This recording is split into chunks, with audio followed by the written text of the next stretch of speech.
যে আমাকে 2রা মে হলদিয়া এসডি অফিসে আমি যখন সার্টিফিকেট নিতে গেছিলাম পাথর ছোড়ায় অভিযুক্ত, এনআইএতে এখনও দিল্লির জেলে আছে, তার বাড়ি তমলুকের একটি গ্রামে। আপনি লালটু শেখ এবং আব্দুল মান্নান যারা ফেক আই কার্ড তৈরি করত তারা গ্রেপ্তার হয় সোনারপুর থেকে গত বছরের ঠিক একইভাবে ইন্দোরে যে সেক্স র্যাকেট পাওয়া যায় তাদের সঙ্গে বাংলাদেশের যোগ প্রমাণিত হয়। এইখানে মানে রাষ্ট্র বিরোধী একটি রাজ্য সরকার থাকার জন্য তাদের পুলিশকে কার্যত পার্টির ক্যাডারে পরিণত করে পুলিশের যে নিজস্ব ফাংশনিং আছে সেটা করতে না দেওয়ার কারণে পশ্চিমবঙ্গের আজকে এই অবস্থা হয়েছে। এই কারণে মমতা ব্যানার্জি 72টা জায়গায় বিএসএফকে জমি দেয়নি যাতে কাঁটাতারের বেড়া না লাগানো না যায়। उसको तुरंत गिरफ्तार करना चाहिए और उसको हिरासत में डाल देना चाहिए till the completion of the election.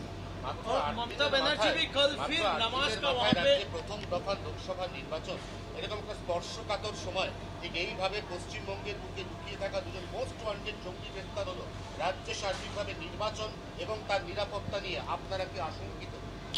আশঙ্কিত কিছু নেই, এ তো প্র্যাকটিস, সবাই জানে। হামিদুর রহমানের বক্তব্য কি 26 তারিখের পরে আমাদের সেন্ট্রাল বাহিনী থাকবে, তার মানে ওদের সেন্ট্রাল বাহিনী কে? শাহজাহান শেখ। ওদের সেন্ট্রাল বাহিনী কে? হিঙ্গলগঞ্জের মেহেদি হাসান। ওদের সেন্ট্রাল বাহিনী কে? মিনাখার আয়ুব গাজী। ওদের সেন্ট্রাল বাহিনী কে?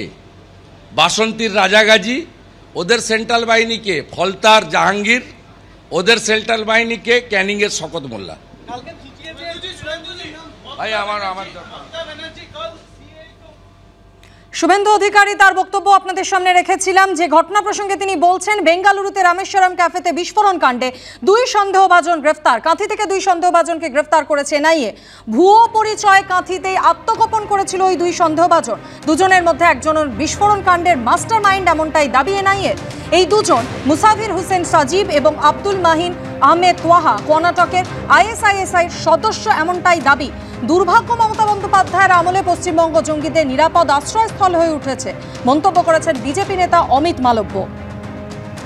বেঙ্গালুরুতে রামেশ্বরম ক্যাফেতে বিস্ফোরণ কাণ্ডে 2 সন্দেহভাজন গ্রেফতার। এ রাজ্যের কাঁথি থেকে 2 সন্দেহভাজনকে গ্রেফতার করেছেন এনআইএ আধিকারিকরা। Amit Malviya social media post আপনাদের সামনে রেখেছি। তিনি লিখেছেন, দুর্ভাগ্য মমতা বন্দ্যোপাধ্যায়ের আমলে পশ্চিমবঙ্গ জঙ্গিদের নিরাপদ আশ্রয়স্থল হয়ে উঠেছে। Social media post Amit Malviya. এই বিষয় নিয়ে বিস্তারিত জানতে কথা বলে নেব। আমাদের সঙ্গে রয়েছেন প্রতিনিধি আবির দত্ত। আবির, বেঙ্গালুরুতে রামেশ্বরম ক্যাফেতে বিস্ফোরণ কাণ্ডে কাঁথি থেকে যে 2 সন্দেহভাজনকে গ্রেফতার করেছেন এনআইএ আধিকারিকরা, কি ভূমিকা তাদের? জানা যাচ্ছে এই দুজনেরই বেঙ্গালুরুতে যে ব্লাস্টের ঘটনা বা ক্যাফেতে যে বিস্ফোরণের ঘটনা ঘটেছে, যেখানে আইডি বিস্ফোরণ ঘটেছে বলে প্রাথমিকভাবে মনে করেছিল এনআইএ, সেই ঘটনায় এই দুজনকে কিন্তু গ্রেফতার করা হয়েছে। প্রসঙ্গত তোমায় জানিয়ে রাখছে যে এনআইএ সূত্রে জানা যাচ্ছে যে কাঁথি থেকে তাদেরকে ধরা হলেও দীঘাতে তারা ছিল এমনটাই একটি সূত্র থেকে জানা যাচ্ছে। দীঘাতে তারা ছিল এবং যখন এই অপারেশন করা হয়, অর্থাৎ এই দুজনকে ধরার যে পরিকল্পনা যখন করা হয় বা ধরার জন্য যখন সেখানে টিম যায়, সেখানে তাদেরকে সাহায্য করার জন্য স্টেট পুলিশ, কলকাতা পুলিশ তারাও ছিল। এবং তার সঙ্গে তোমায় জানাই যে যখন এই দুজনকে ধরা হচ্ছে, দীঘার কাছে তারা আত্মগোপন করেছিল, তাদের পরিচয় তারা বদলেছে।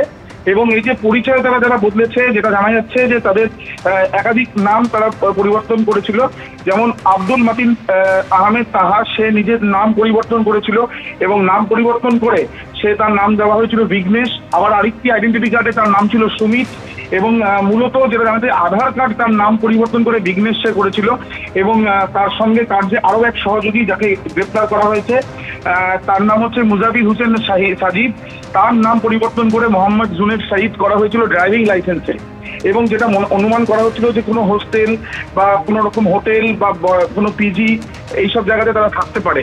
এবং তাদের দুজনের ওপরই 10 লক্ষ টাকা কিন্তু ঘোষণা করা হয়েছে। তাদের যদি কেউ খোঁজ দিতে পারে সেই ক্ষেত্রে নাম গোপন করে তাদেরকে পুরস্কৃত করা হবে, পুরস্কার ঘোষণা করা হয়েছে তাদের উপরে।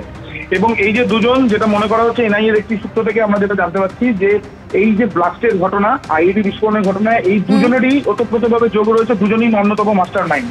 এবং এই দুজনকে কাঁথি থেকে নিয়ে আসা হচ্ছে কলকাতার পরে তাদেরকে নর্মাল যে কোর্ট প্রসিডিং থাকে সেই ক্ষেত্রে তারা ট্রানজিট রিমান্ডে বেঙ্গালুরু নিয়ে যেতে পারে। অবশ্যই পরবর্তী পরিস্থিতির দিকে নজর থাকবে।